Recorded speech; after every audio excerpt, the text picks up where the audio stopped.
So hello guys, આજે છે 23 November 2024. Please like subscribe and share. So let's start. તો આજે આપણે ટોટલ 10 ટોપિક કવર કરવાના છે, જેની અંદર ઘણા ઇમ્પોર્ટન્ટ ટોપિક્સ એમ કે વોટ્સએપની 2021ની ગોપનીયતા નીતિ, સ્મોલ મીડિયમ એન્ટરપ્રાઇઝીસ માટે સેબીની માર્ગદર્શિકા, ઇક્વિટી ડેરિવેટિવ્સ, કોલ્ડ વેવ અને બાકીના બધા ટોપિક્સ છે એને પણ આપણે ડિટેલમાં કવર કરશું. ઓકે, સો સ્ટાર્ટ કરીએ. તો સૌપ્રથમ ટોપિક છે વોટ્સએપની 2021ની ગોપનીયતા નીતિ. તો વોટ્સએપે જે છે 2021માં ગોપનીયતા નીતિ બહાર પાડી હતી. તેને કારણે જે બીજી બધી કંપનીઓ છે એના માટે સ્પર્ધા વિરોધી પ્રથાઓ બની ગયેલી. ઓકે, એક રીતે શું કહે કે કોમ્પિટિશન જે છે એમાં ચીટિંગ થઈ રહી છે એવું કહેવામાં આવેલું. જે ભારતીય સ્પર્ધા પંચ એટલે કે કોમ્પિટિશન કમિશન ઓફ ઇન્ડિયા છે તેના દ્વારા ચુકાદો આપવામાં આવેલો અને $25.4 મિલિયન દંડ લગાડવામાં આવ્યો હતો. ઓકે, તો એના સામે અત્યારે જે વોટ્સએપ જે છે અપીલ કરવાની યોજના ધરાવે છે. ઓકે, હવે વોટ્સએપની જો આપણે 2021ની ગોપનીયતા નીતિની વાત કરીએ તો એ જે છે પહેલાં તો જાન્યુઆરી 2021માં બહાર પાડવામાં આવી અને એની છેલ્લી તારીખ તરીકે 28 ફેબ્રુઆરી 2021 સ્વીકારવામાં અંતિમ તારીખ તરીકે રાખવામાં આવેલી. ઓકે, આની અંદર શું હતું કે 2021માં જાહેર થયેલી અને ત્યારબાદ કસ્ટમર્સ એટલે કે તમારા અને મારા જેવા જે યુઝર્સ છે ઓકે એના દ્વારા 28 ફેબ્રુઆરી 2021 સુધીમાં આ જે ગોપનીયતા નીતિ છે ઓકે તો એ જે છે સ્વીકાર કરી લેવામાં આવે તેના માટે છેલ્લી તારીખ રાખવામાં આવેલી. ઓકે, આની અંદર શું હતું, શું ચેન્જીસ હતા તો કે વોટ્સએપના જેટલા પણ યુઝર્સ છે ઓકે એટલે કે તમારા અને મારા જેવા જે એટલા પણ યુઝર્સ છે ઓકે તો તેમના ડેટા કયા ડેટા તો કે ફોન નંબર છે,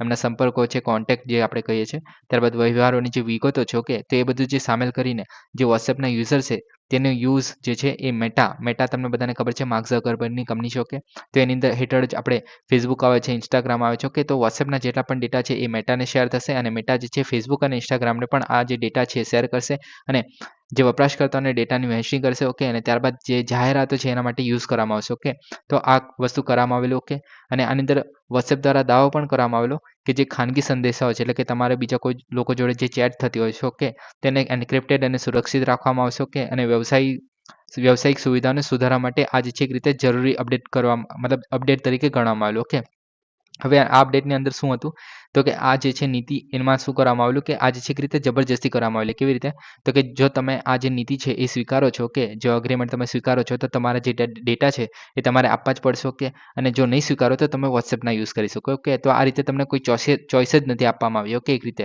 કેમ કે અત્યારે વોટ્સએપ બહુ ચાલે છે, તમને બધાને ખબર છે, મોસ્ટલી જનરલી બધા યુઝ કરતા હોય છે. ઓકે, એને કારણે એક રીતે ઓબ્લિગેશન બની ગયેલું કે તમારે એક્સેપ્ટ જ કરવું પડે. ઓકે, તો એ રીતે હતું. ઓકે, હવે નીતિ ફોકસ શું કરતી હતી કે જાહેરાતો અને ગ્રાહકો સેવાને એકીકરણ છે એના માટે વ્યવસાયો અને જે તૃતીય પક્ષના એપ્લિકેશનો છે એની સાથે શેર કરવામાં આવેલા ડેટા છે ઓકે તો એને લક્ષ્યાંકિત કરતું હતું. ઓકે, હવે આની અંદર ચિંતાઓ શું ઊભી થઈ તો કે જે વૈશ્વિક વિવાદ છે, પહેલાં તો આપણે બધાને ખબર છે કે પ્રાઇવસીનો ઇસ્યુ છે. ઓકે, ભારતમાં જે વપરાશકર્તાનો ડેટા છે મર્યાદિત ગ્રાહક પસંદગી પર અયોગ્ય નિયંત્રણ. ઓકે, એટલે કે જે વોટ્સએપ છે એની પાસે જ ફક્ત જે મર્યાદિત ગ્રાહકોના મતલબ શું કહે કે ગ્રાહકોનો ડેટા જે છે ફક્ત વોટ્સએપ પાસે હશે અને બીજા બધા પાસે બીજી બધી કંપનીઓ છે ઓકે જે આપણે શું કહે કે ટેલિગ્રામ છે ને એવા બધા થઈ ગયો એક રીતે તેની પાસે નથી તો એક રીતે શું કહે કે કોમ્પિટિશન નહીં થાય. ઓકે, એક રીતે શું કહે કે ચીટિંગ કરી કહેવાય. ઓકે, તો એ રીતે જોવામાં આવેલું. ઓકે, ત્યારબાદ બિન અનુપાલન જોખમ એટલે કે વપરાશકર્તાઓને જે એપ્લિકેશનની એક્સેસ ગુમાવવાનું જોખમ કેમ કે તમારે જબરજસ્તી મતલબ હા પાડવી પડે. ઓકે, એટલે કે તમારે એક્સેપ્ટ જ કરવું પડે. જો તમે ના પાડો તો તમારે વોટ્સએપ ગુમાવવાનું જોખમ હતું. ઓકે, ત્યારબાદ ટીકા શું હતી કે વ્યવસાય વપરાશકર્તાઓના સંચારને વધારવાની આડમાં વ્યક્તિગત ડેટાનું વ્યાપારીકરણનો ભય હતો. ઓકે, એટલે કે વોટ્સએપ જે છે ફક્ત શું કહે કે ફેસબુક અને ઇન્સ્ટાગ્રામની તો યુઝ કરશે પ્લસ બીજે પણ કશે યુઝ કરી શકે છે. ઓકે, ભારતમાં વ્યાપક ડેટા પ્રોટેક્શન કાયદાની ગેરહાજરીની પ્રતિક્રિયા વધી અને કારણે ઓકે આપણા ઇન્ડિયામાં આપણે પ્રાઇવસી માટેનો કોઈ આપણે એક પર્ટિક્યુલર લો નથી. આપણે બધાને ખબર છે આપણે રાઇટ ટુ પ્રાઇવસી આવે છે પણ આર્ટિકલ 21માં આવે છે કે બીજે કશે લખેલું નથી. ઓકે, તો એ રીતે જોવામાં આવે છે. ઓકે, પછી પોલિસીમાં જે કોમ્પિટિશન કમિશન જે ઇન્ડિયા છે okay competition commission of India છે એને તપાસની સૂચના આપવામાં આવેલી. ઓકે, એને કારણે ઓકે હવે વોટ્સએપ અને સીસીઆઈનો જો આપણે વિવાદની વાત કરીએ તો વોટ્સએપની જે 2021ની ગોપનીયતા નીતિ છે એની તપાસ કરવામાં આવેલી. ઓકે, અને મેટા સાથે ફરજિયાત વપરાશકર્તાના ડેટા શેરિંગ વિરોધી જે સ્પર્ધાત્મક પ્રથાઓ અને ડેટા ગોપનીયતાના ઉલ્લંઘન વિશે ચિંતાઓ ઊભી કરેલી. ઓકે, જે કોમ્પિટિશન કમિશન ઓફ ઇન્ડિયા છે એના દ્વારા. ઓકે, અને તેની તપાસ શરૂ કરીને ત્યારબાદ જે ડેટાનું જે શોષણ કરીને સ્પર્ધાને નુકસાન પહોંચાડ્યું એવું એમને પરિણામ આપેલું. ઓકે, એના માટે જે $25.4 મિલિયન દંડ પણ આપેલો અને જે વોટ્સએપ છે એને આગામી 5 વર્ષ માટે મેટા માલિકીને જે એપ્સ છે ઓકે જે ફેસબુક અને ઇન્સ્ટાગ્રામ છે એની સાથે જે જાહેરાત હેતુ માટે જે વપરાશકર્તાના ડેટા શેર કરવામાં આવતા હતા તે બંધ કરવા જોઈએ. ઓકે, તો એવું કહેવામાં આવેલું જે કોમ્પિટિશન કમિશન ઓફ ઇન્ડિયા છે એના દ્વારા. ઓકે, તો આ રીતે આખી વિવાદ ચાલુ છે. ઓકે, મહત્વ શું છે તો કે ભારતમાં નિર્ણાયક છે. ઓકે, જ્યાં ડેટા સંરક્ષણ કાયદા હજુ પણ વિકસિત થઈ રહ્યા છે. ઓકે, અત્યારે હાલમાં કોઈ સ્પેસિફિક આપણે ડેટાના પ્રોટેક્શન માટે કોઈ સ્પેસિફિક કાયદો નથી. ઓકે, અને જે ડેટા ગોપનીયતા અને સ્પર્ધા કાયદા વિશે ચર્ચાઓ શરૂ થઈ છે એને કારણે. ઓકે, તો એને કારણે આ કેસ જે છે મહત્વનો છે. ઓકે, હવે આપણે કોમ્પિટિશન કમિશન ઓફ ઇન્ડિયા વિશે પણ જોઈ લઈએ. તો કે જે પ્રતિસ્પર્ધા અધિનિયમ 2002 છે, એટલે કે કોમ્પિટિશન જે એક્ટ છે 2002નો. ઓકે, તો એ જે હેઠળ માર્ચ 2009માં એની સ્થાપના કરવામાં આવેલી. એને કારણે આપણે વૈધાનિક સંસ્થા કહી શકાય, કેમ કે આપણે એક્ટ દ્વારા એટલે કે એક કાયદા દ્વારા બનાવવામાં આવે છે, અને કાયદા દ્વારા બનતી સંસ્થા છે એને આપણે વૈધાનિક સંસ્થા કહે છે. બધાને ખબર જ છે. ઓકે, આપણે બંધારણમાં લખ્યું હતું તો આપણે બંધારણીય સંસ્થા કહે છે, આપણે બધાને ખબર છે. ઓકે, હવે ઉદ્દેશોની વાત કરીએ તો આનો ઉદ્દેશ્ય શું છે તો કે સ્પર્ધાને પ્રતિકૂળ અસર કરતી જે પ્રથાઓ છે એને દૂર કરવી. ઓકે, જે મતલબ ચીટિંગ કરી રહ્યા હોય કોઈ, તો એને આપણે દૂર કરવું એ પ્રથાઓને. ઓકે, ત્યારબાદ બજારોમાં સ્પર્ધા ટકાવી અને વધારવી. ઓકે, જેથી આપણે ગ્રાહકોને ફાયદો થાય, કેમ કે જો બે લોકો કમ્પીટ કરતા હશે કોઈ પ્રોડક્ટ બનાવવા માટે, તો એક રીતે ઉત્પાદન પણ સસ્તું કરશે, પ્લસ જે ઉપભોક્તા છે તેમને પણ સસ્તામાં મળી શકશે. ઓકે, તો એને કારણે એક રીતે ફાયદો બનશે.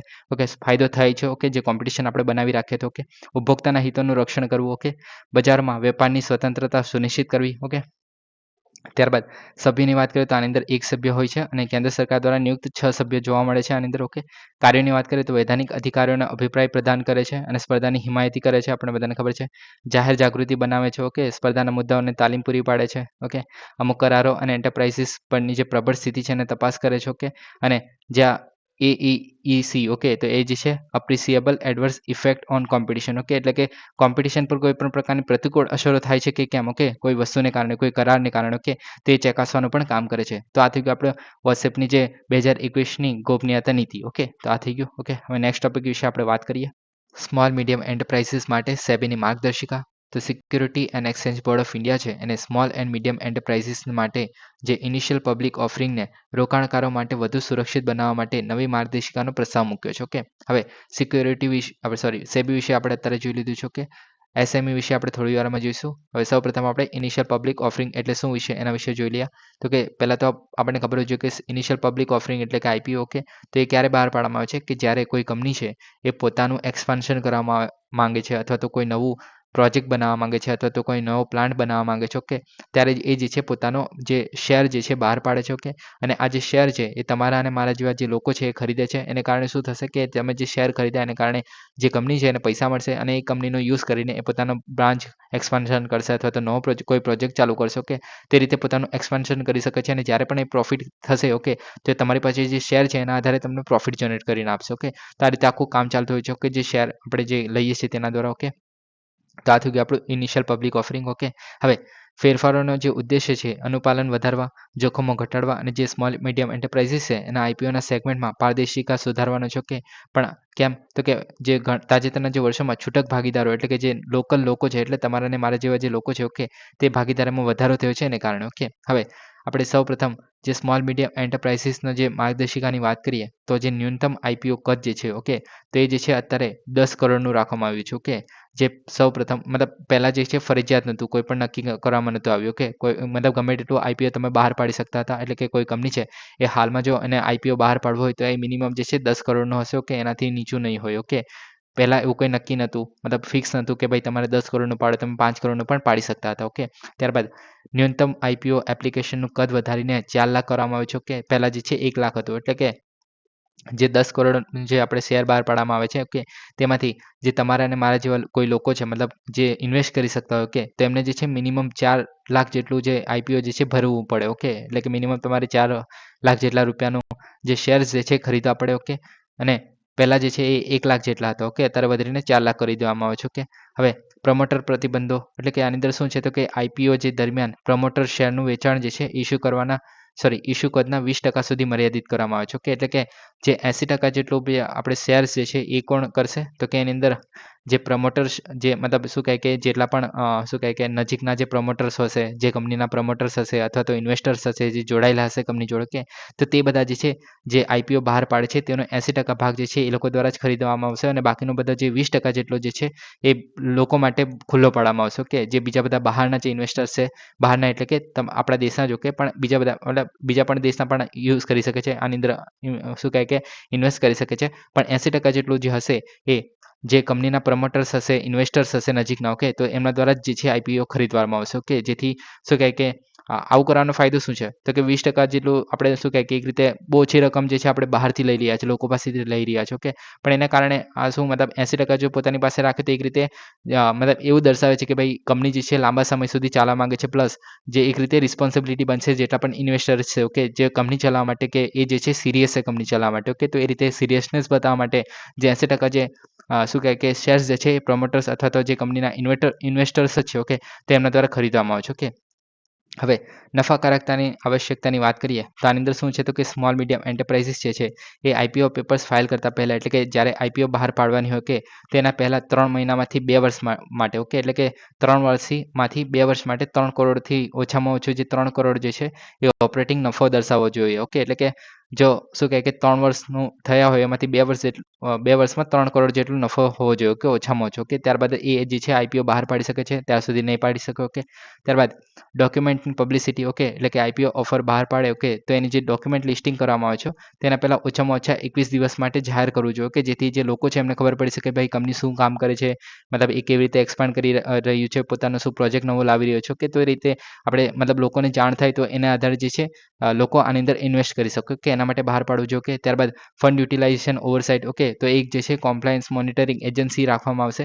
જે આઈપીઓ દ્વારા જે એકત્રિત કરેલા જે ફંડ છે એનો ઉપયોગની દેખરેખ રાખશે. ઓકે, એટલે કે જેટલા પણ પૈસા ભેગા કર્યા છે, ઓકે, કંપનીએ આઈપીઓ દ્વારા, તો એ જે છે યોગ્ય જગ્યાએ યુઝ થાય છે ને કે નહીં, ઓકે, તો એ બધું દેખરેખ રાખવા માટેનું કામ કરશે જે કોમ્પ્લાયન્સ મોનિટરિંગ એજન્સી છે એના દ્વારા. ઓકે, ત્યારબાદ ત્રિમાસિક ડિસ્ક્લોઝર, ઓકે, તો જે સ્મોલ મીડિયમ એન્ટરપ્રાઇઝીસ છે એને મોટી લિસ્ટિંગ જે કંપની છે એની જેમ જ ત્રિમાસિક પરિણામો, એટલે કે કેટલું કામ થયું છે, શેર હોલ્ડિંગ પેટર્નની જાહેરાત કરવી જોઈએ, એટલે કે કેટલું કામ થયું છે અને કોની પાસે મતલબ શું આગળ પ્લાન છે. ઓકે, તો તે બધા 3 માસિકના એના જે પરિણામો છે એ જાહેર કરવા જોઈએ. ઓકે, તો એ રીતે આખું કામ ચાલશે આની અંદર. ઓકે, હવે નેક્સ્ટ વાત કરીએ જે નાના અને મધ્યમ ઉદ્યોગો છે એની વિશે. ઓકે, તો આજ આપણે જે સ્મોલ એન્ડ મીડિયમ એન્ટરપ્રાઇઝીસ કહે છે તેને આપણે ગુજરાતીમાં નાના અને મધ્યમ ઉદ્યોગો કહે છે. ઓકે, હવે ભારતમાં જો આપણે સ્મોલ મીડિયમ એન્ટરપ્રાઇઝીસની વાત કરીએ તો નાના પાયે જે ઔદ્યોગિક આપણે સ્મોલ સ્કેલ ઇન્ડસ્ટ્રીઝ કહે છે અથવા તો મધ્ય પાયાના જે ઔદ્યોગિક એકમો કહીએ છીએ, કે તો એ તરીકે ઓળખવામાં આવે છે. કે વાર્ષિક ટર્નઓવર અને જે સાધનો અને પ્લાન્ટ્સમાં જે ઇન્વેસ્ટમેન્ટ કરવામાં આવે છે એને આધારે આપણે એને શું કહે કે વર્ગીકરણ કરવામાં આવે છે. બધાને ખબર જ છે. કે માઇક્રો એન્ટરપ્રાઇઝીસ ક્યારે કહીએ છીએ કે જ્યારે 1 કરોડ સુધીની જો આપણે રોકાણ કરેલું હોય અને જે ટર્નઓવર જે એ કંપનીનું જે ટર્નઓવર છે એ 5 કરોડ સુધીનું હોય, કે તો તેને આપણે માઇક્રો એન્ટરપ્રાઇઝ કહીશું. નાના સાહસો ક્યારે કહીશું કે જ્યારે 10 કરોડ સુધીનું એનું રોકાણ કરેલું હોય એની અંદર. ઓકે, અને ટર્નઓવર જે છે 50 કરોડ સુધીનું હોય. ઓકે, અને મધ્યમ ઉદ્યોગો ક્યારે કહીશું કે જ્યારે 50 કરોડ સુધીનું એનું રોકાણ કરેલું હોય એની અંદર. ઓકે, લોકોએ અથવા તો મતલબ એને શું કહે કંપની 50 કરોડ સુધીની હોય અને ટર્નઓવર જે છે એ 250 કરોડ સુધીનું કરતી હોય, કે આપણે શું કહે કે ઉત્પાદન એક રીતે કહી શકાય. ઓકે, તો ટર્નઓવર એટલું કરતી હોય, ઓકે, તો તેને આપણે મધ્ય ઉદ્યોગ કહીશું. ઓકે, અને આ જે બે કન્ડિશન જે છે ઘણી ઇમ્પોર્ટન્ટ બને છે. ઓકે, બંને યાદ રાખ્યો. ઓકે, માઇક્રો એન્ટરપ્રાઇઝીસ માટે રોકાણ અને ટર્નઓવર કેટલું છે, નાના સાહસો માટે કેટલું છે અને મધ્યમ ઉદ્યોગો માટે કેટલું છે. ઓકે, તો આ મહત્વનું બને છે, યાદ રાખવું. ઓકે, હવે વિવિધ ક્ષેત્રોની વાત કરીએ એની અંદર તો કે આ જે સ્મોલ એન્ડ મીડિયમ એન્ટરપ્રાઇઝીસ છે શેમાં કામ કરે છે તો કે મેન્યુફેક્ચરિંગ થઈ ગયું, રિટેલ થઈ ગયું, પછી આઈટી સેક્ટર થઈ ગયું, ટેક્સટાઇલ થઈ ગયું, તો એના પર કામ કરે છે. ગ્રામીણ ઔદ્યોગિકરણમાં મહત્વની ભૂમિકા ભજવે છે, બધાને ખબર છે. ઓકે, ત્યારબાદ માપનીયતા એટલે કે ઉદ્યોગ સાહસિકતા. ઓકે, એટલે આપણે જે એન્ટરપ્રિન્યોરશિપ જે કહે છે એના માટે પ્રોત્સાહન આપતી વખતે મોટા જે ઉદ્યોગો સપ્લાય કરતા જે શું કહે કે મતલબ શું કહે કે જે સ્મોલ એન્ડ મીડિયમ એન્ટરપ્રાઇઝીસ છે. ઓકે, તો એ જે છે મોસ્ટલી એક શું કહે કે હેન્ડલર તરીકે કામ કરતી હોય છે. ઓકે, એટલે કે સપ્લાયર તરીકે કામ કરતી હોય છે જે મોટા ઉદ્યોગો હોય છે તેને. ઓકે, જેમ કે નાના સ્ક્રૂ બનાવવા. ઓકે, તો એવું બધું સપ્લાય કરવાનું કામ કરતી હોય છે. ઓકે, તો આ રીતે મતલબ શું કહે કે એની સાથે એક એન્સિલરી યુનિટ. ઓકે, તો એક રીતે આનુષંગિક જે એકમો છે તે તરીકે કામ કરવું જોઈએ. ઓકે, એવું કહેવું છે. ઓકે, હવે મુખ્ય આંકડાની જો આપણે વાત કરીએ તો જે આપણે સ્મોલ એન્ડ મીડિયમ એન્ટરપ્રાઇઝીસ છે. ઓકે, નાના અને જે સૂક્ષ્મ ઉદ્યોગો છે, મધ્યમ ઉદ્યોગો જે છે એ જીડીપીના આશરે 30% જેટલો ભાગ ધરાવે છે. ઓકે, ત્યારબાદ ભારતની કુલ નિકાસમાં લગભગ 48% જે હિસ્સો છે આપણે સ્મોલ એન્ડ મીડિયમ એન્ટરપ્રાઇઝીસમાંથી આવે છે. ઓકે, શહેરી અને ગ્રામીણ વિસ્તારમાં જે 110 મિલિયનથી વધુ લોકોને નોકરી આપે છે. ઓકે, અને ભારતમાં 63 મિલિયનથી વધુ નોંધાયેલા જે સ્મોલ એન્ડ મીડિયમ એન્ટરપ્રાઇઝીસ છે જોવા મળે છે. ઓકે, તો આ ડેટા એક રીતે ઇમ્પોર્ટન્ટ બની શકે છે. ઓકે, હવે આગળ વાત કરીએ તો સરકાર દ્વારા પણ કેટલાક સમર્થન આપવામાં આવે છે જે સ્મોલ એન્ડ મીડિયમ એન્ટરપ્રાઇઝીસ છે, જેમ કે આપણે આપણે MSME સમાધાન તે જે ચૂકવણીની સમસ્યાઓને ઉકેલવાનું કાર્ય કરે છે. ઓકે, જેથી આપણે શું કહે કે જે સ્મોલ એન્ડ શું મતલબ જે નાની નાની કંપનીઓ છે, ઓકે, જે નાના નાના ઉદ્યોગો છે એને સમયસર પૈસા મળી શકે, જે પોતાનો સામાન વેચી રહ્યા છે, ઓકે, એના દ્વારા, અને પોતાનું જે શું કહે કે આગળનું કામ ચલાવી શકાય. ઓકે, કેમ કે શું કહે કે ઉદ્યોગ ચલાવવા માટે આપણે શું કહે કે માલ સામાન લેવા માટે પણ પૈસાની જરૂર પડે છે. ઓકે, જો માલ સામાન વેચે છે અને એ લોકો જે મતલબ મોટી ઇન્ડસ્ટ્રીમાં એ વેચાઈ ગયો, ઓકે, પણ એ લોકો જલ્દી નથી આપતા. ઓકે, તો એને કારણે આમને જે શું કહે કે જે રો મટીરિયલ જે જોઈએ છે, ઓકે, તે નહીં લાવી શકે. ઓકે, તો એને કારણે એમનું કામ અટકી જાય. ઓકે, તો એવું ના થાય તો એના માટે ચૂકવણીની સમસ્યાઓ ઊભી થતી હતી, તેનું પણ સમાધાન લાવી દેવામાં આવ્યું છે. ઓકે, ત્યારબાદ prime minister employment generation programme છે, જે ઉદ્યોગ સાહસિકતાને પ્રોત્સાહિત કરે છે, જે એન્ટરપ્રિન્યોરશિપ આપણે જે કહીએ છીએ. ઓકે, ત્યારબાદ માઇક્રો સ્મોલ એન્ટરપ્રાઇઝીસ માટે ક્રેડિટ ગેરંટી ફંડ સ્કીમ છે. ઓકે, જે કોલેટરલ ફ્રી લોન ઓફર કરે છે. કોલેટરલ ફ્રી એટલે આપણને બધાને ખબર છે, કોલેટરલ એટલે કે આપણે કોઈ પણ પ્રકારનું ગીરવી રાખ્યા વગર લોન મેળવી શકીએ છીએ. ઓકે, ત્યારબાદ પ્રોડક્શન લિંક્ડ ઇન્સેન્ટિવ, આપણે બધાને ખબર છે કે PLI જ્યારે કોને કહે છે કે જ્યારે કોઈ પર્ટિક્યુલર પ્રોડક્ટને આપણે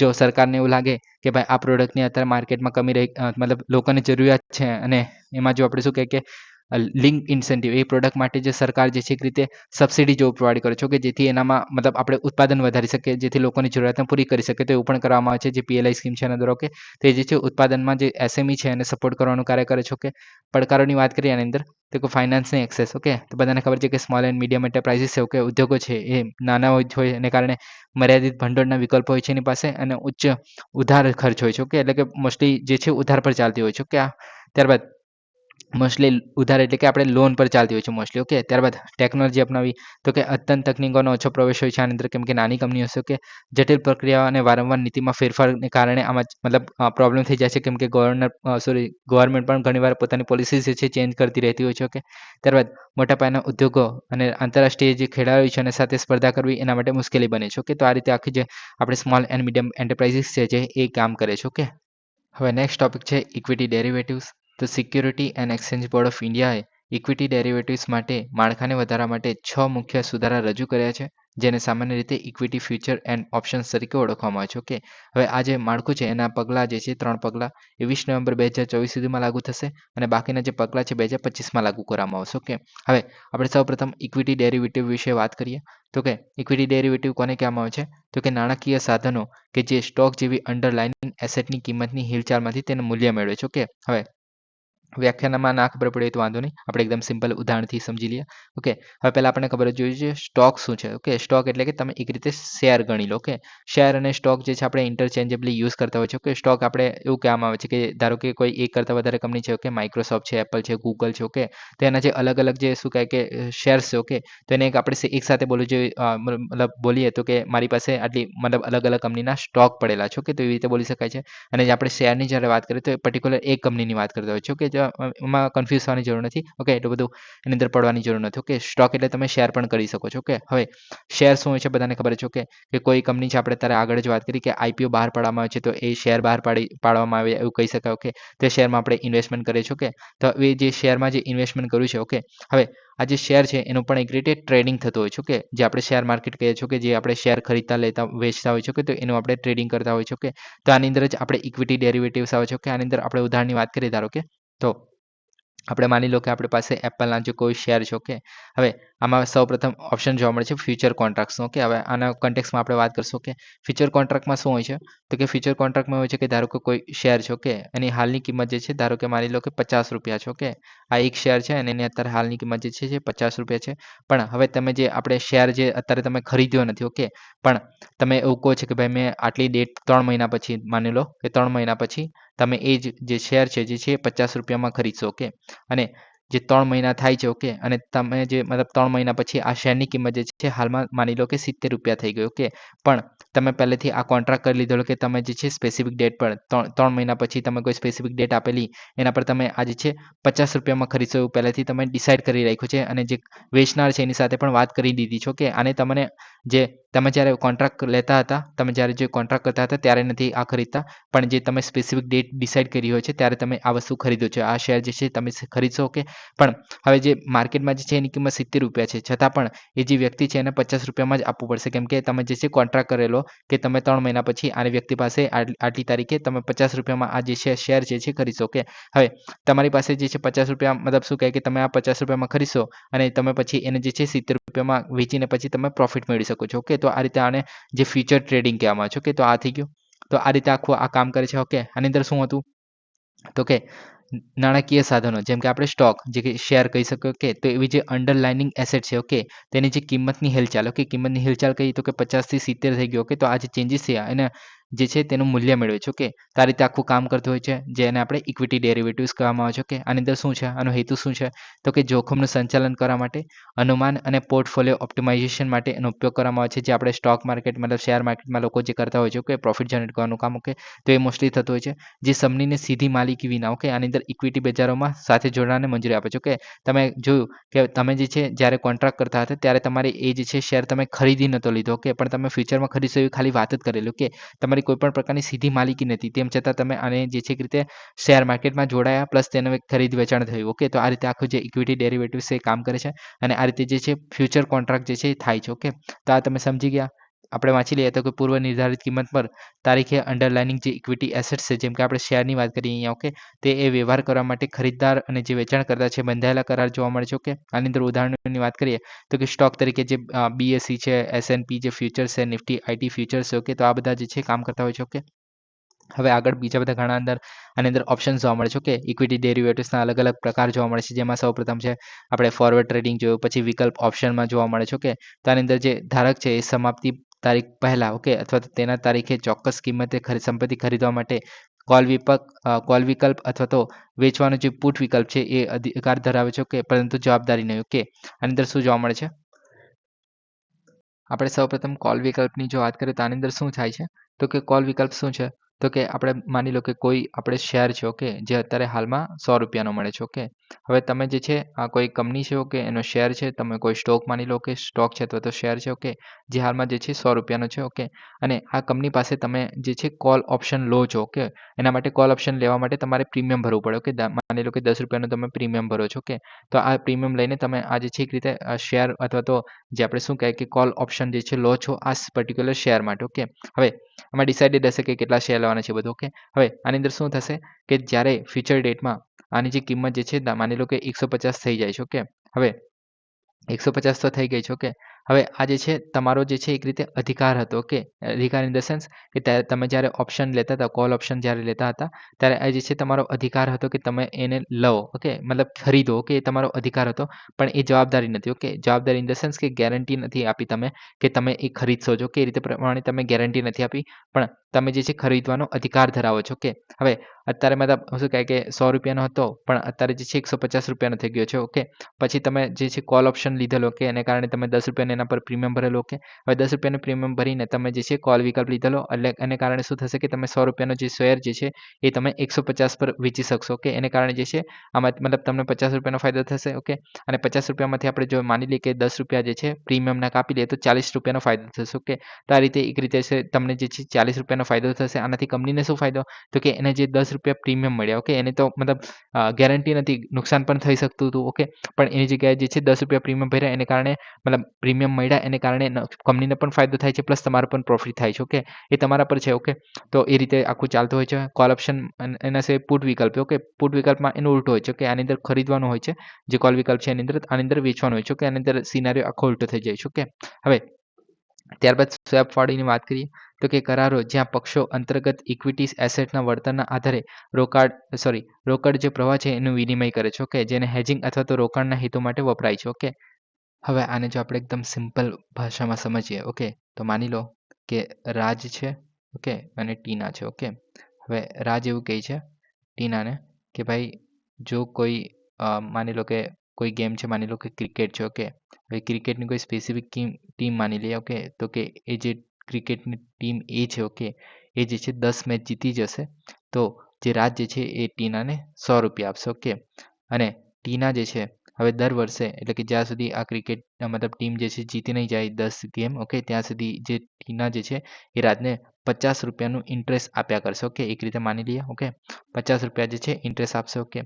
હવે માની લો કે ક્રિકેટ જે ટીમ છે, ઓકે, તો એ જે છે 10 ગેમ જીતવાની જે વાત થયેલી એ થઈ ગઈ, ઓકે, મતલબ જીતી ગઈ 10 ગેમ, ઓકે.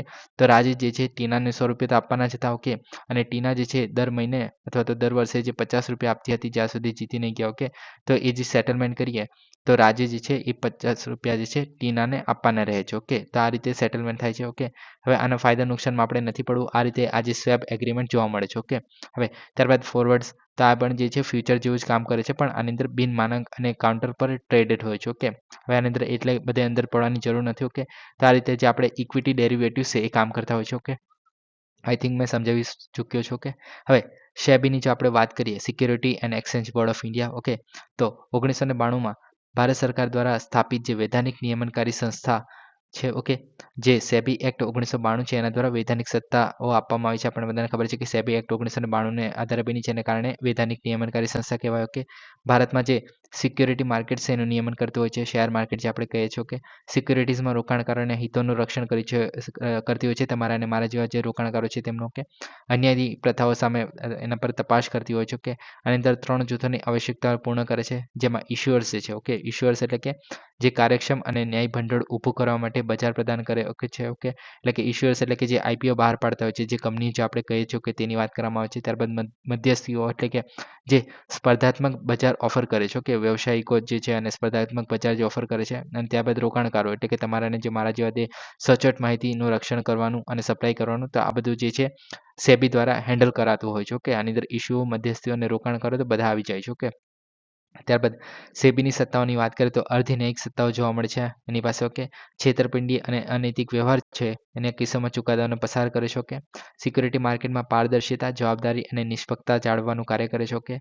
ઉલ્લંઘનો સામે પુરાવા એકત્રિત કરવાનું કાર્ય કરે છે, ઓકે. હિસાબની ચોપડી અને અન્ય મહત્વપૂર્ણ દસ્તાવેજોની તપાસ પણ કરે છે, ઓકે. નિયમો લાદવા, ચુકાદાઓ પસાર કરવા, ઉલ્લંઘન કરનાર સામે કાનૂની પગલાં લેવા, તો આ બધા અર્ધ કાર્યકારી સત્તાઓ ધરાવે છે. અર્ધ કાયદાકીય સત્તાઓ જેમ કે રોકાણકારોના હિતોનું રક્ષણ કરવું, યોગ્ય નિયમો ઘડવા, સૂચિની જવાબદારીઓ, આંતરિક વેપાર નિયમો, આવશ્યક જાહેર આવશ્યકતાઓને આવરી લેવી છે, ઓકે. સિક્યુરિટી માર્કેટમાં ગેરનીતિઓ જે છે એને દૂર કરવાનું કાર્ય કરે છે, ઓકે. તો આ રીતે આખું જે સેબી છે પોતાનું કાર્ય કરતી હોય છે, ઓકે. હવે નેક્સ્ટ આપણે વાત કરીએ કોલ્ડ વેવ. તો તાજેતરમાં આરોગ્ય અને પરિવાર કલ્યાણ મંત્રાલય છે એના હેઠળ આબોહવા પરિવર્તન અને માનવ સ્વાસ્થ્ય પરના જે રાષ્ટ્રીય કાર્યક્રમ એટલે કે national programme on climate change and human health જે છે એને તેલંગાણા અને અન્ય જે 16 રાજ્યો છે અને કેન્દ્ર શાસિત પ્રદેશો છે એના માટે કોલ્ડ વેવની સ્થિતિ વિશે એક એડવાઇઝરી જારી કરી હતી, ઓકે. હવે આના વિશે વાત કરીએ કોલ્ડ વેવની, તો કે શીત લહેર, ઓકે, એટલે કે કોલ્ડ વેવ. તો કે નજીકની સપાટીના વાતાવરણમાં એટલે કે આપણે જે જમીનની સપાટીની નજીક વાતાવરણમાં જે અત્યંત નીચા તાપમાનને કારણે જે હવામાનની અસામાન્ય ઘટના જોવા મળે છે તેને આપણે કોલ્ડ વેવ તરીકે ઓળખવામાં આવે છે. જેવી રીતના લૂ જોવા મળે છે એવી રીતના જ આપણે એક રીતે કોલ્ડ વેવ કહી શકીએ, ઓકે. અવધિ જોઈએ તો ભૌગોલિક અને આબોહવાની જે પરિસ્થિતિ છે એના આધારે કેટલાક દિવસો અથવા તો થોડા અઠવાડિયા સુધીની પણ હોઈ શકે છે, ઓકે. હવે જે કોલ્ડ વેવ છે એના મતલબ આવવાના ઘણા બધા કારણ હોય છે જેમ કે આપણે વિન્ટરની જો આપણે વાત કરીએ ભારતમાં, તો કે વિન્ટરમાં જે છે એક રીતે હાઈ પ્રેશર બનતું હોય છે ઇન્ડિયા પર, ઓકે. એને કારણે જે છે મતલબ વાતાવરણ જે છે ચોખ્ખું થઈ જાય છે, એને કારણે જે ઠંડી હવા છે મતલબ એક રીતે હાઈ પ્રેશર જનરેટ થાય છે, એને કારણે પણ જે કોલ્ડ વેવ આવી શકે છે. પ્લસ આપણે જે વેસ્ટર્ન ડિસ્ટર્બન્સીસ જે કહે છે તે પણ આવી શકે છે એક રીતે, ઓકે. જે મેડિટેરિયન અને સી પરથી જે આપણે વરસાદ લાવતો હોય છે મોસ્ટલી, ઓકે. અને ઘણીવાર જે આપણે શિયાળાની વાત કરીએ તો ઘણીવાર જે છે બરફ પણ પડતો હોય છે આપણે જે હિમાલયમાં જોવા મળે છે, ઓકે. એને કારણે ઠંડી પણ વધી જાય છે. પ્લસ હિમાલયની જે આપણે ઠંડી વધે છે એને કારણે જે કોલ્ડ વેવ છે એ આવી શકે છે ઇન્ડિયાના જે પેનિન્સ્યુલર ઇન્ડિયા જે કહે છે તેમાં, ઓકે. તો એવા ઘણા બધા રીઝન્સ હોઈ શકે છે કોલ્ડ વેવ આવવાના, ઓકે. ત્યારબાદ તાપમાન થ્રેશોલ્ડની જો આપણે વાત કરીએ તો આ જે છે લઘુત્તમ તાપમાન, ઓકે. જે મેદાનની વાત કરીએ તો લઘુત્તમ તાપમાન એટલે કે મિનિમમ તાપમાન જે છે 10 ડિગ્રી સેલ્સિયસ કરતાં ઓછું જશે, ઓકે. અને જે આપણે આઈએમડી પ્રમાણે છે, ઓકે, ઇન્ડિયન મિટિયોલોજીકલ ડિપાર્ટમેન્ટ છે એના આધારે આપણે વાત કરીએ છીએ, ઓકે. અને પહાડી પ્રદેશોની વાત કરીએ તો લઘુત્તમ તાપમાન જે છે 0 ડિગ્રી સેલ્સિયસ કરતાં નીચે હોવું જોઈએ, ઓકે. તો આપણે એને કોલ્ડ વેવ તરીકે ગણવામાં આવશે, ઓકે. હવે આરોગ્ય જોખમ આની અંદર જોવા મળે છે જેમ કે ગંભીર આરોગ્ય સમસ્યાઓ જેમ કે લાંબા સમય સુધી સંપર્કમાં રહેવામાં આવે તો કે હાઇપરથર્મિયા અને હિમ લાગવાથી ચામડી સૂજવો, કે તો આ બધું થઈ શકે છે, ઓકે. ઠંડા ભીની સ્થિતિમાં લાંબા સમય સુધી સંપર્કમાં રહેવાથી પગમાં નિમજ્જન થવાનું જોખમ છે, ઓકે. રીતે તમારે મતલબ શું કાંઈ નકલી થઈ જાય તો કે જામી જાય, ઓકે, તેવું કહી શકીએ છીએ, ઓકે. આત્યંતિક કેસો જેમ કે જો પર્યાપ્ત સાવચેતી ન રાખવામાં આવે તો ઠંડીના સંપર્કમાં મૃત્યુ પણ થઈ શકે છે, ઓકે. આવા ઘણા બધા કેસો થતા પણ હોય છે, ઓકે. તો આ રીતે જે કોલ્ડ વેવ છે એ જોવા મળે છે, ઓકે. હવે જે આઈએમડી વિશે આપણે વાત કરી લઈએ તો કે સ્થાપના જે છે 1875માં કરવામાં આવેલી. ઓકે, ભૂમિકાની વાત કરીએ તો રાષ્ટ્રીય હવામાન સેવા અને હવામાનશાસ્ત્ર અને સંબંધિત વિષયો છે એના માટે મુખ્ય સરકારી એજન્સી તરીકે જે છે ઇન્ડિયામાં કામ કરે છે. ઓકે, હવે તમને બધાને ખબર છે કે ભારતીય હવામાન વિભાગ કહેવામાં આવે છે. કે વિભાગ કેમ કહેવામાં આવે છે કે આનું કોઈ મતલબ પર્ટિક્યુલર મિનિસ્ટ્રીના અંડરમાં તો આવે છે, પૃથ્વી અને વિજ્ઞાન મંત્રાલય, પણ આ જે છે ડિપાર્ટમેન્ટ કહેવામાં આવે છે. કેમ? તો કે આપણે જે વર્લ્ડ મિટિયોલોજિકલ ઓર્ગેનાઇઝેશન જે આપણે WMO જે કહીએ છીએ. ઓકે, તો એના એક ભાગ રૂપે એના એક રીતે ડિપાર્ટમેન્ટ તરીકે જે છે આપણે ઇન્ડિયામાં જે છે IMD કામ કરતી હોય છે. ઓકે, ઇન્ડિયા સિવાય પણ આપણે જે અરબ સાગર છે અને જે આપણે શું કહે કે સાઉદી અરેબિયા સુધી પણ એનું રિજન જોવા મળે છે. પ્લસ આપણે જે સાઉથ ઈસ્ટ એશિયા જે કહીએ છીએ. ઓકે, જે સાઉથ ઈસ્ટ એશિયા એટલે કે દક્ષિણ પૂર્વ જે આપણે એશિયા કહીએ છીએ. ઓકે, તો એનામાં પણ આ જે છે પોતાનું મતલબ એક રીતે રિજન ધરાવે છે. ઓકે, એને કારણે જે છે મતલબ આ જે આપણા અરબ સાગર છે. ઓકે, તો એમાં જે શું કહે કે એક રીતે જે જેટલું પણ ચક્રવાત છે ને એવું બધું જે છે જોવાનું કામ કરતું હોય છે. એને કારણે જે IMD છે એક WMO નો ભાગ જોવા મળે છે. ઓકે, તો આ રીતે આખું જે આ WMO નો ભાગ છે. ઓકે, હવે આપણે એક રીતે જે આનું મુખ્ય મથક છે નવી દિલ્હી. ઓકે, તો રિજનલ એક રીતે હેડક્વાર્ટર તરીકે ગણવામાં આવે છે. ઓકે, WMO માટે. ઓકે, હવે નેતૃત્વની વાત કરીએ તો હવામાનશાસ્ત્રના મહાનિદેશક છે. ઓકે, તો એ જે છે એનું નેતૃત્વ કરતા હોય છે અને પ્રાદેશિક હવામાન કેન્દ્રો પણ આવેલા છે. હવે એકવાર આપણે જે ટ્રિબ્યુનલ છે. ઓકે, NGT આપણે જે કહીએ છીએ. ઓકે, તો એનો જે છે મતલબ ક્વેશ્ચન પૂછાઈ ગયેલો છે કે કઈ જગ્યાએ પ્રાદેશિક કેન્દ્રો જોવા મળે છે. તો એવી રીતના આનો પણ પૂછાઈ શકે છે. ઓકે, તો કઈ જગ્યાએ જોવા મળે છે તો કે મુંબઈ છે, ચેન્નઈ છે, નવી દિલ્હી છે, કલકત્તા, નાગપુર અને ગુવાહાટી. ઓકે, તો આટલી જગ્યાએ છે જે આપણે રિજનલ જે કેન્દ્રો છે એ જોવા મળે છે. ઓકે, પ્રાદેશિક કેન્દ્રો. ઓકે, હવે દરેક કેન્દ્રનું નેતૃત્વ જે છે ડેપ્યુટી ડાયરેક્ટર જનરલ દ્વારા કરવામાં આવે છે. ઓકે, હવે આની અંદર આગળ વાત કરીએ તો કે આદેશો તો કે કૃષિ, શિપિંગ, ઉડ્ડયન, ઓફશોર ઓઇલ એક્સપ્લોરેશન. ઓકે, તે વગેરે જે હવામાન સંવેદનશીલ જે પ્રવૃત્તિઓ છે. ઓકે, તો એના માટે જે છે વર્તમાન અને આગાહી હવામાનશાસ્ત્રની માહિતી પ્રદાન કરે છે. ઓકે, પછી ઉષ્ણકટિબંધીય ચક્રવાત જે આપણે શું કહે કે હિન્દ મહાસાગરમાં આવતો હોય અથવા તો જે આપણું શું કહે કે બે ઓફ બંગાળમાં આવતો હોય કે બંગાળની ખાડીમાં આવતો હોય. ઓકે, તો એ બધામાં નોર્વેસ્ટર છે, ડસ્ટ સ્ટોર્મ છે, ભારે વરસાદ છે, બરફ છે, ઠંડી છે, ગરમી છે. ઓકે, તે બધા જે ગંભીર હવામાન ઘટનાઓ છે એની સામે ચેતવણી આપવાનું કાર્ય કરે છે. કૃષિ, જળ સંસાધન વ્યવસ્થાપન, ઉદ્યોગો, તેલ સંશોધન અને જે અન્ય રાષ્ટ્રીય નિર્માણની પ્રવૃત્તિ છે એનામાં પણ હેલ્પ કરે છે. કે જરૂરી જે ડેટા છે પ્રદાન કરવાનું કાર્ય કરે છે. ઓકે, સંશોધનની વાત કરીએ તો કે હવામાનશાસ્ત્ર અને સંલગ્ન શાખાઓમાં સંશોધનનું સંચાલન અને પ્રોત્સાહન આપવાનું કાર્ય કરે છે. ઓકે, હવે આગળ નેક્સ્ટ વાત કરીએ તો ઇન્ટરનેશનલ કોઓપરેટિવ એલાયન્સ. ઓકે, તો ભારતમાં જે પ્રથમ વખત ઇન્ટરનેશનલ કોઓપરેટિવ એલાયન્સની વૈશ્વિક પરિષદની યજમાની કરવા માટે તૈયાર છે. ઓકે, હવે સમાચારમાં શા માટે છે તો કે Indian farmers fertiliser cooperative limited છે. ઓકે, એને યજમાની કરેલી જે ઇન્ટરનેશનલ કોઓપરેટિવ અલાયન્સ છે એની જનરલ એસેમ્બલી અને ગ્લોબલ કોઓપરેટિવ જે કોન્ફરન્સ છે એની. ઓકે, હવે મહત્વની વાત કરીએ તો આ જે છે યુનાઇટેડ નેશન જે international year of the cooperative 2025 છે એની સત્તાવાર શરૂઆત તરીકે આને ગણવામાં આવે છે. ઓકે, થીમની વાત કરીએ તો આની થીમ શું હતી તો કે cooperative build prosperity for all. Okay, એટલે કે સહકારી કંપનીઓ જે આપણે મતલબ સહકારીઓ જે છે કોર્પોરેટિવ્સ જે છે એ બધા માટે સમૃદ્ધિનું નિર્માણ કરે છે. ઓકે, હવે જે ઇન્ટરનેશનલ કોઓપરેટિવ એલાયન્સની જે આપણે વાત કરીએ તો બિન લાભકારી આંતરરાષ્ટ્રીય સંગઠન છે. ઓકે, 1895માં એની સ્થાપના થયેલી. વિશ્વભરમાં એક અજબથી વધુ સહકારી જે સભ્યો છે એનું પ્રતિનિધિત્વ કરે છે. ઓકે, સહકારી જે આપણે સંસ્થા કહીએ છીએ કે તેની જ વાત કરવામાં આવે છે. ઓકે, અહીંયા ઓકે સૌથી જૂની અને સૌથી જે મોટી બિન સરકારી જે સંસ્થાઓમાંની એક છે આ. ઓકે, હેતુની વાત કરીએ તો કે જે વૈશ્વિક સ્તરે જે સહકારી સંસ્થાઓ છે એને એક કરવાનું કાર્ય કરે છે. સહકારી સંસ્થાઓ તમને બધાને ખબર છે કે આપણે શું કહે કે એગ્રીકલ્ચર જે સહકારી સંસ્થા જોવા મળતી હોય છે કે ખેતી માટેની હોય છે. ઓકે, પછી બીજ માટેની પણ હોય છે. કે તેવી બધી અલગ અલગ જે સહકારી સંસ્થાઓ જોવા મળે છે. અમુકવાર બેંકો જેવું પણ કાર્ય કરતી હોય છે. ઓકે, તો એને જે આપણે સહકારી સંસ્થાઓ છે તો એની રજૂ કરવાનું કાર્ય કરે છે, એને સેવા આપવાનું કાર્ય કરે છે જે ઇન્ટરનેશનલ કોઓપરેટિવ એલાયન્સ હતી. ઓકે, ત્યારબાદ વિશ્વભરમાં અંદાજિત 3 મિલિયન સહકારી જે સંસ્થાઓ છે એનું પ્રતિનિધિત્વ કરવાનું કાર્ય કરે છે. ઓકે, હવે ભૂમિકા અને કાર્યોની વાત કરીએ તો કે સહકારી સંસ્થાઓ માટે જ્ઞાન, કુશળતા અને સંકલિત ક્રિયા માટે એક મંચ પૂરો પાડે છે. વ્યાખ્યા જોઈએ 10 મૂલ્યો અને જે 7 કાર્યકારી જે સિદ્ધાંતો છે એની અંદર સમાવેશ કરવામાં આવે છે. કે આ બધું યાદ રાખવાની જરૂર નથી. ઓકે, સભ્યોની વાત કરીએ તો તમામ ક્ષેત્રોમાં આંતરરાષ્ટ્રીય અને રાષ્ટ્રીય સહકારી સંસ્થાઓનો આપણે એક રીતે સભ્યો જોવા મળે છે આની અંદર. ઓકે, ને 105 દેશોમાંથી 306 થી વધુ સંસ્થાઓ જે છે આનો એક રીતે પ્રતિનિધિત્વ કરે છે. ઓકે, માળખાની વાત કરીએ તો બ્રેસેલ્સ બેલ્જિયમમાં આની સ્થિત છે. ઓકે, હવે કઈ પ્રાદેશિક કચેરીઓ આવેલી છે તો કે આફ્રિકા છે, અમેરિકા, એશિયા પેસિફિક અને યુરોપમાં 4 પ્રાદેશિક કચેરીઓ ચલાવે છે. ઓકે, ક્ષેત્રીય સંસ્થાઓ એટલે કે કઈ જગ્યામાં આપણે સહકારી સંસ્થાઓ જોવા મળે છે, જેમ કે કૃષિની વાત કરીએ, ઉદ્યોગો થઈ ગયા, સેવાઓ થઈ ગયું, ગ્રાહક છૂટક, બેન્કિંગ થઈ ગયું, મત્સ્ય ઉદ્યોગ, આરોગ્ય, આવાસ અને વીમા છે, તેના માટે સહકારી સંસ્થાઓ જોવા મળે છે. ઓકે, તો આ બધા અલગ-અલગ જે ક્ષેત્રમાં જે છે, અલગ-અલગ જે સહકારી સંસ્થાઓ જોવા મળે છે. જેમ કે આપણે ઇન્ડિયામાં પણ જે કૃષિ માટેની થઈ ગઈ, વીમા માટેની થઈ ગઈ, બેન્કિંગ માટેની થઈ ગઈ, ઓકે. તો એ બધી જે કોઓપરેટિવ સોસાયટીઝ આપણે કહે છે, તો તે જોવા મળે છે. ઓકે, નેક્સ્ટ વાત કરીએ મીરકેટ રેડિયો ટેલિસ્કોપ.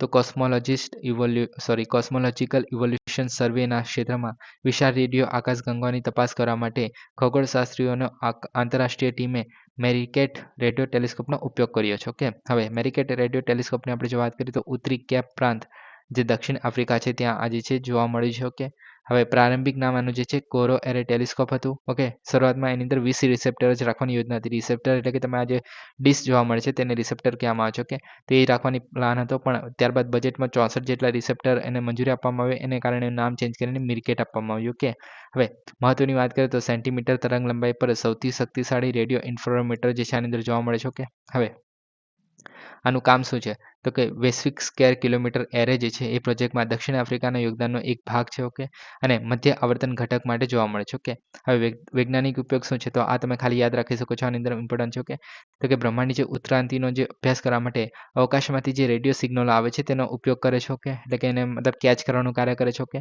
હવે આની અંદર air composition, okay, air composition જોવા મળે છે, એટલે કે આની અંદર 64 ડી જોવા મળે છે, આટલી લંબાઈ જોવા મળે છે, આટલી પહોળાઈ જોવા મળે છે, આટલા કિલોમીટરમાં વિભાજિત થયેલી છે. ઓકે, તો આ રીતે વાત કરવામાં આવી છે, પણ એ બધું યાદ રાખવાની જરૂર નથી. ઓકે, સિગ્નલ એક સબ ટેરેનિયમ જે પ્રોસેસર બિલ્ડિંગમાં જાય છે અને એરેને એક સાધન તરીકે કામ કરવાની મંજૂરી આપે છે. ઓકે, તો આ રીતે મતલબ બ્રહ્માંડનું જે આપણે ઉત્ક્રાંતિનો અભ્યાસ કરવા માટે આ જે છે ટેલિસ્કોપનો ઉપયોગ કરવામાં આવે છે. શોર્ટમાં એવું તમે સમજી શકો છો. ઓકે, ઓકે, હવે નેક્સ્ટ વાત કરીએ. આ ઇમ્પોર્ટન્ટ ટોપિક છે તો કે ઉસ્તાદ બિસ્મિલ્લાહ ખાન યુવા પુરસ્કાર. ઓકે, તો કેન્દ્રીય સંસ્કૃતિ અને પર્યટન મંત્રી ડૉક્ટર આંબેડકર ઇન્ટરનેશનલ સેન્ટર જનપદ નવી દિલ્હી ખાતે એક વિશેષ સમારોહમાં જે 82 યુવા કલાકારો છે અને વર્ષ 2022 અને 2023 માટે ઉસ્તાદ બિસ્મિલ્લાહ ખાન જે યુવા પુરસ્કાર જે છે એનાયત કરવામાં આવ્યો છે. ઓકે, સોરી કરશે. ઓકે, એનાયત કરશે.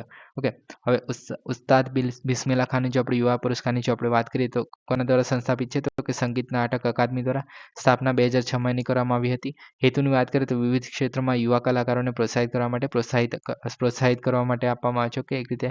ઓકે, વય મર્યાદાની વાત કરીએ તો 40 વર્ષ સુધીનું હોય છે, એટલે કે 40 વર્ષથી ઓછા ઉંમરના જે વ્યક્તિઓ છે તેમને જ આપવામાં આવે છે. ઓકે, કયા ક્ષેત્રોમાં આપવામાં આવે છે તો કે સંગીત છે, નૃત્ય છે, નાટક, લોક અને જે આદિવાસી કળાઓ છે, કઠપૂતળીઓ છે. ઓકે, તો તેની અંદર આપવામાં આવે છે. ઓકે, હવે પુરસ્કારની વિગતની વાત કરીએ તો ₹25,000 તકતી અને જે અંગવસ્ત્રમ છે એ બધું પ્રોવાઈડ કરવામાં આવે છે. ઓકે, સમારોહની વાત કરીએ તો દર વર્ષે મોસ્ટલી દિલ્હીમાં થતી હોય છે, પણ ક્યારેક દિલ્હીની બહાર પણ જોવા મળે છે. ઓકે, મહત્વની વાત કરીએ તો ઉત્કૃષ્ટ યુવા કલાકારોને ઓળખે છે અને પરફોર્મિંગ આર્ટ્સમાં શ્રેષ્ઠતા છે એને પ્રોત્સાહન આપવાનું કાર્ય કરે છે. ઓકે, હવે ઉસ્તાદ બિસ્મિલ્લાહ ખાનની જો આપણે વાત કરીએ તો પ્રખ્યાત સંગીતકાર છે, શહનાઈ વગાડવા માટે પ્રખ્યાત છે. એક પરંપરાગત જે ભારતીય પાવન જે વાદ્ય છે આપણે પાવક વાદ્ય જે કહે છે. ઓકે, જે શહનાઈ વગાડવા માટે ફેમસ છે. ઓકે, જે ઉસ્તાદ બિસ્મિલ્લાહ ખાન છે તે. ઓકે, તેમને 1950માં પ્રથમ ગણતંત્ર દિવસની ઉજવણીમાં ભજવવામાં આવ્યું હતું તેમના દ્વારા. ઓકે, અને આંતરરાષ્ટ્રીય માન્યતાની વાત કરીએ તો યુએસએમાં જે પ્રતિષ્ઠિત લિંકન સેન્ટર હોલ છે. ઓકે, તો તેમને પ્રદર્શન કરનાર પ્રથમ ભારતીય છે તેની અંદર. ઓકે, તો આ પ્રથમ ભારતીય છે જે એની અંદર પરફોર્મ કર્યું હતું. ઓકે, નેક્સ્ટ વાત કરીએ લાલ માથાવાળા ગીત. ઓકે, તો તાજેતરમાં કેરળના કાસરગોડ જે માવુંગલ નજીક મંજમપોથી કુન્નુ. ઓકે, તેના ખાતે પ્રથમ વખત લાલ માથાવાળો ગીતને જોવા મળ્યું છે. ઓકે, કેરળમાં જોવા મળે છે, તમે યાદ રાખી શકો છો એવું કંઈ. ઓકે, હવે લાલ માથાવાળા ગીતની જો આપણે વાત કરીએ તો ગીતની 9 પ્રજાતિઓમાંનું એક છે. એશિયન કિંગ ગીત અથવા તો પોંડિચેરી ગીત તરીકે ઓળખવામાં આવે છે. તો આના તમે નામ યાદ રાખી શકો છો. ઓકે, દેખાવની વાત કરીએ તો આ મધ્યમ કદ છે, 5 કિલોની લંબાઈ છે, સોરી 5 કિલોની વજન છે, લંબાઈ 80 સેન્ટીમીટર બધું છે. ઓકે, લાલ રંગનું જોવા મળે છે માથું અને ગરદન અને છૂટક ફફડાટ સાથે ઘેરો રંગ જોવા મળે છે. ઓકે, પેટ પર એક વિશિષ્ટ સફેદ પેચ જોવા મળે છે. એના સાથે ઉડાન દરમિયાન વધુ અગ્રણી દેખાય છે. બધું યાદ રાખવાની જરૂર નથી. ઓકે, મુખ્યત્વે એકાંતમાં રહેતા હોય છે, પણ ઘણીવાર એકલા અથવા તો સાથે પણ જોવા મળતા હોય છે. ઓકે, વિતરણની વાત કરીએ તો આ ઇમ્પોર્ટન્ટ બને છે. ઓકે, કઈ જગ્યાએ તો કે મધ્ય Bharat, Nepal, Myanmar, Thailand, Vietnam, Kerala, Karnataka અને તમિલનાડુ. ઓકે, તો તમે આઈડિયા રાખી શકો છો કઈ જગ્યા. ઓકે, આઈયુસીએનની રેડ લિસ્ટની વાત કરીએ તો કે ગંભીર રીતે જોખમમાં મુકાય એટલે કે ક્રિટિકલી એન્ડેન્જર્ડ છે. ઓકે, અને વન્યજીવ સંરક્ષણ અધિનિયમ 1972ની વાત કરીએ તો અનુસૂચિ 1માં જોવા મળે છે. ઓકે, મુદ્દાની વાત કરીએ તો જે ડિક્લોફેનેક જે આપણે કહીએ છીએ. ઓકે, જેનું કારણે સંખ્યામાં ભારે ઘટાડો જોવા મળે છે. આપણે ડિક્લોફેનેક જે આપણે કહીએ છીએ કે જે આપણે શું કહેવાય કે કિડનીને અસર કરતા હોય છે ગીતનો કે એને કારણે એમના મતલબ મૃત્યુ થતું હોય છે ઓકે. તો એને કારણે એને બેન પણ કરી દેવામાં આવે છે. તેમ છતાં પણ ઇન્ડિયામાં ઘણી વખત યુઝ કરવામાં આવે છે. મને મોસ્ટલી જે છે મચ્છરને દૂર મતલબ મચ્છરને મારવા માટે આનો દવાનો ઉપયોગ કરવામાં આવે છે. પણ એ જે છે એક રીતે બાયો એક્યુમ્યુલેશન થઈ જાય છે ઓકે. બાયો એક્યુમ્યુલેશન એટલે કે કોઈ પ્રાણી છે એની અંદર એક રીતે શું કહેવાય કે ધીમે ધીમે ભેગું થતું જાય છે. એને કારણે જે છે એમના કિડની બેઅસર થઈ જાય છે ઓકે. મતલબ શું કહેવાય કે કિડની કામ નથી કરતી એને કારણે જે ગીધ છે એનું મૃત્યુ જોવા મળે છે ઓકે. ને આ ઇસ્યુ જે છે આપણે ઘણી વખત ડિસ્કસ પણ કરેલો છે ઓકે. હવે નેક્સ્ટ વાત કરીએ તુંગારેશ્વર વન્યજીવ અભયારણ્ય ઓકે. તો અધિકારીઓએ નેશનલ ગ્રીન ટ્રિબ્યુનલને જણાવ્યું છે કે મહારાષ્ટ્રના જે તુંગારેશ્વર જે વન્યજીવ અભયારણ્ય છે એમાં અતિક્રમણને કારણે ગાયબ થઈ રહેલા જે જંગલી પ્રાણીઓ છે એના અંગે મીડિયા અહેવાલમાં કરાયેલા જે દાવા છે એ ચોક્કસ અને સનાટી ભર્યા છે ઓકે. તો આ બધું યાદ રાખવાની જરૂર નથી ઓકે. હવે આપણે તુરાંગેશ્વર વન્યજીવ અભયારણ્યની વાત કરીએ તો ક્યાં આવેલું છે તો કે મધ્યપ્રદેશમાં આવેલું છે મહારાષ્ટ્રમાં આવેલું છે okay. Tungareshwar wild sanctuary okay. બીજા જે આપણે ઘણા ઇમ્પોર્ટન્ટની વાત કરીએ તો ભીમશંકર વાઇલ્ડ સેન્ચુરી છે, સાગરેશ્વર વાઇલ્ડ સેન્ચુરી છે ઓકે. બીજા બધા તો એટલા બધા ઇમ્પોર્ટન્ટ નથી ઓકે. હવે બોર વાઇલ્ડ સેન્ચુરી છે તો આ ઇમ્પોર્ટન્ટ છે ઓકે. તો આ બધા ઇમ્પોર્ટન્ટ જે વાઇલ્ડ સેન્ચુરી છે ઓકે. હવે ક્યાં આવેલું છે તો કે પાલઘર મહારાષ્ટ્રમાં આવેલું છે, મુંબઈથી 75 કિલોમીટર દૂર ઓકે. મોટે ભાગે ડુંગરાળ છે ઓકે. સંજય ગાંધી રાષ્ટ્રીય ઉદ્યાન અને તાનસા વન્યજીવ અભયારણ્ય છે એને જોડવાનું કાર્ય કરે છે ઓકે. ડુંગરાળ પ્રદેશ, ગાઢ જંગલો, નદી અને પ્રવાહો જોવા મળે છે ઓકે. જંગલોની વાત કરીએ તો અર્ધ સદાબહાર જંગલો છે, મિશ્રિત જંગલ જોવા મળે છે ઓકે. સાગ અને વાંસ જોવા મળે છે, બધા પ્રાણીઓ જોવા મળે છે, પક્ષીઓ જોવા મળે છે, બધા યાદ રાખવાની જરૂર નથી એક રીતે ઓકે. મંદિરોની વાત કરીએ તો કેટલાક પ્રાચીન મંદિરોને ખાસ કરીને ભગવાન શ્રીને સમર્પિત તુંગારેશ્વર મંદિર જે છે અહીંયા જોવા મળે છે ઓકે. તો તમે યાદ રાખી શકો છો ઓકે. નેક્સ્ટ વાત કરીએ બોડોલેન્ડ મહોત્સવ. તો તાજેતરમાં વડાપ્રધાને નવી દિલ્હીમાં પ્રથમ બોડોલેન્ડ મહોત્સવનું ઉદ્ઘાટન કર્યું હતું ઓકે. તો આ પ્રથમ વખત થયેલું એને કારણે આજે છે ઇમ્પોર્ટન્ટ બને છે કઈ જગ્યાએ દિલ્હીમાં થયેલું ઓકે. હવે નેક્સ્ટ વાત કરીએ બોડોલેન્ડ મહોત્સવની. તો શાંતિને પ્રોત્સાહન આપવા માટે વાઇબ્રન્ટ બોડો સમાજનું નિર્માણ કરવા માટે ભાષા, સાહિત્ય અને સંસ્કૃતિ પર કેન્દ્રિત મેગા ઇવેન્ટ હતી આ ઓકે. હવે થીમ શું હતી તો કે સમૃદ્ધ ભારત માટે શાંતિ અને સંવાદિતા ઓકે. તો સંવાદિતા ઓકે. તો આ એનું શીર્ષક હતું ઓકે. ફોકસ જોઈએ તો બોડોલેન્ડના જે ટેરિટોરિયલ જે રિજનમાંથી એટલે કે જે ટેરિટોરિયલ રિજન એટલે કે ત્યાંથી જે બિલોંગ કરે છે તેમના જે બોડો સમુદાય છે અને અન્ય સમુદાયની જે સમૃદ્ધ સંસ્કૃતિ છે, ભાષા છે અને શિક્ષણ છે ઓકે. તેને એક રીતે દર્શાવવામાં આવ્યું હતું આ જગ્યા પર ઓકે. મહત્વની વાત કરીએ તો કે 2020માં જે બોડો શાંતિ સમજૂતી પર હસ્તાક્ષર કર્યા હતા ત્યાર પછી પુનઃપ્રાપ્તિ અને જે સ્થિતિસ્થાપકતાની યાત્રાની ઉજવણી કરવા માટે આ જે પ્રોગ્રામ જે છે રજૂ કરવામાં આવ્યો હતો ઓકે.